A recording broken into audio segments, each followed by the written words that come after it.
8 வருஷமா நிக்காம ஓட்டு டிவில நம்ம மனைவி சொல்றா அப்படின்னு டிவி அமைச்சு என்னன்னு கேட்டேன். சும்மா பக்கத்து வீட்டுல சண்டை நடக்கிறார், நல்லா கேட்கணுங்கிறான். அப்ப எப்பேற்பட்ட சூழல்ல சமூகம் வாழ்ந்துட்டு இருக்கு. யாராவது மருத்துவர் இங்க இருக்கீங்களா? மருத்துவர் யாராவது இருக்காங்க கேட்குறது? இப்போ முதல்ல எல்லாம் பார்த்தீங்கன்னா சாப்பின்னு மாத்திரை எழுதுவாங்க.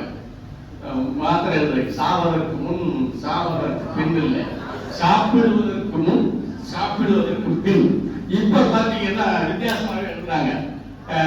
என்ன எழுதுறாங்கன்னா சீப்பும் சீப்புன்னு எழுதிட்டார். எனக்கு ஒன்றும் புரியல. எட்டு தென்னாட்டு வித்தியாசம் எழுதுறாரு.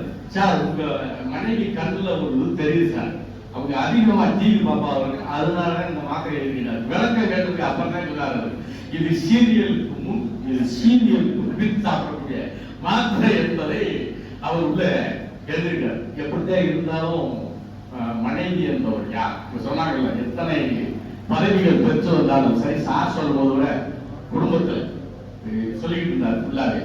ஏன்னா குடும்பத்தோட இணையவில்லை என்றால் நிச்சயமாக நானும் சார் அவர்களுக்கு யாராக இருந்தாலும் சரி, குடும்பத்தில் நீங்கள் இணையவில்லை என்றால் எந்த சாதனையும் செய்ய முடியாது. அந்த வகையிலே ஏன் சொல்றேன் அப்படின்னா, தம்பி பிரான்சிஸ் என்ன சொல்லவே வேண்டிய அவங்களுக்கு நீண்ட நெறிய தொடர்பு உண்டு எங்களுக்கு.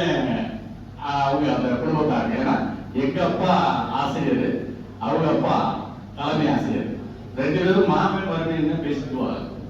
என்ன சிறப்பு அப்படின்னா, அந்த ஜீன்ல வந்தாக்க அந்த உதவிகள் செய்ய முடியும். ஒரு முறை வேப்ப மரம் ஒடிச்சு விழுந்து புதுக்கல்பட்டி பக்கத்துல, அப்ப போன் வசதி தான் கிடையாது. திருப்பி 4 ரோடுங்கிற இடத்துல வந்து நின்றுட்டு திருப்பி கூப்பிட்டு போய் அறுவாலை வச்சு அதை வெட்டி இந்த பகுதியை சுத்தம் பண்ணிட்டு அந்த 2 பேரும் பஸ் போக்குவரத்திற்காக 2 பேரும் அந்த உதவிகளை செய்து பார்த்து வர்றதால் தான் இந்த பிரான்சிஸ் சேவியர் அவர்கள் இந்த ரோட்டரி சங்க தலைமையை பேர் சங்கத்தில் ஏற்றிருக்கார் என்பதற்கு நாம் அனைவரும் பெருமைப்பட ஒரு விஷயம்.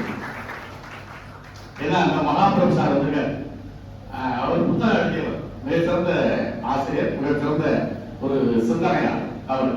அப்ப எந்த இடத்துக்கு போனாலும், ஆனா தவறா மனைவியை பேசிட்டோம் நீங்க எல்லாம் யாரும் தவறா நினைச்சிடக்கூடாது. ஏன்னா சார்கள் எல்லாரும் வந்திருக்கிறாங்க, எல்லா சாருமே வந்திருக்கிறாங்க. வரும்போது என் மனைவி தீபாவளி தம்பி சேவியர் வந்திருக்கிறாங்க, கண்ணன் சார் வந்திருக்காங்க, சேவபெருமாள் சார் வந்திருக்காங்க. இவெல்லாம் நான் ஒரு நாள் கூட்டிட்டு போனேன். நம்ம மனைவி வந்து அவ எங்க அம்மாட்ட கேட்டு அதிரசம் செய்யணும்னு சொல்லி வீட்டுக்கு போனா, எங்க அதிரசம் எடுத்துவாங்கன்னா வீட்டுக்கு போனா காணாங்க. சரி, அப்புறம் ஒரு 5-6 தமிழோட ஊத்திட்டு வந்தான். இன்னும் அதிரசம் செட்டாக சொல்லி இந்த நாங்க அதிரசத்தை ஊத்தி குடிச்சுட்டு வந்த வரலாறு தான் எங்களுக்கு உண்டு. அது மாதிரி சமையல் ரொம்ப ஃபேமஸான ஆமா. இப்ப நான் கேட்டு அந்த சமையலை போய் நீங்க வீட்டுல செய்யறீங்க. பாயாசத்துக்கு புதுசா கல்யாணம் பண்றாங்க. ஏன்னா கல்யாணம் பார்க்க போறது மட்டும் ஜாக்கிரதையா போகணும். எங்க வீட்டு கிளவிதான் போச்சு, கூட்டிகிட்டே போகக்கூடாது. நவீன கிளவி எங்க கிளவி கல்யாணத்துக்கு போகும்போது அதே தம்பி பொண்ணை பார்க்க போகும்போது சொல்லுது, சீர்ல என்ன பண்ணணும்னு கேட்கறதுக்கு ஒரு ஆளை கூட்டிட்டு போவோம் வீட்டுல பாத்தீங்களா. ஏன்னா மனைவிலாம் கல்யாணம் பண்ணி வரும்போது சீர் விளையாட்டு கிளவி கேட்குது. அது கேட்கறது இன்னைக்கு அந்த தமிழ் தூய தமிழாக அவங்க மொழிபெயர்ப்பு தமிழ் நாங்க தான் பேச முடியல. அது சொல்லுது, தம்பி நீ ஒரு எச்சு பொட்டியும் ஒரு ஏடிஎம் மிஷின் சீரா வாங்கிடு அப்படின்னு. அதுக்கு எச்சு பொட்டினேன்.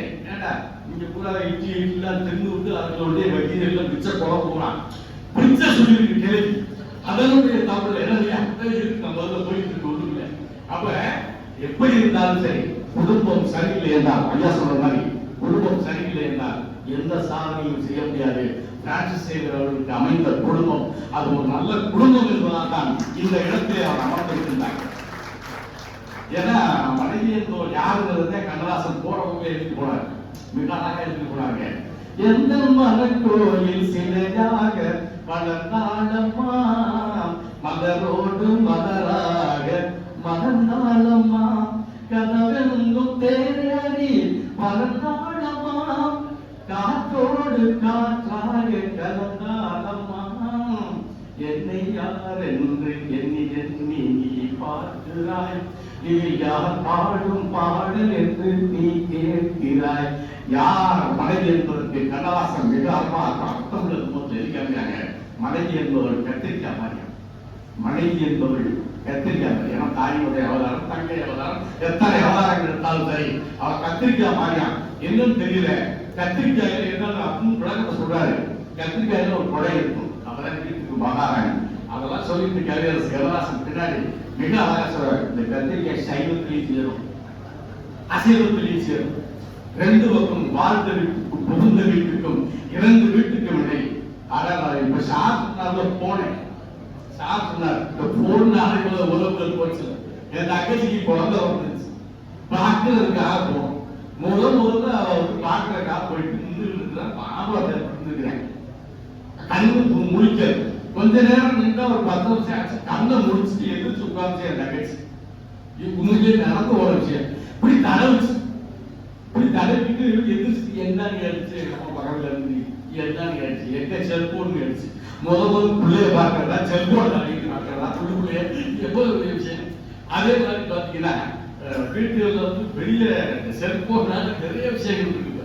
ஆனா அதுல நன்மையும் இருக்கு, அதுல தீமை இருக்கு. அமெரிக்கான செல்போன் பேச அப்படின்னாலும் போச்சு, அவ்வளவுதான். அதை ஏறி அப்புறம் காரப்படி புதுப்பச்சான் போய் அப்படியே போயிட்டு வந்து என்னன்னு கேட்பேன். அது வந்து ராங் காலுக்கு போயிடுவாங்க ஒரே வார்த்தை.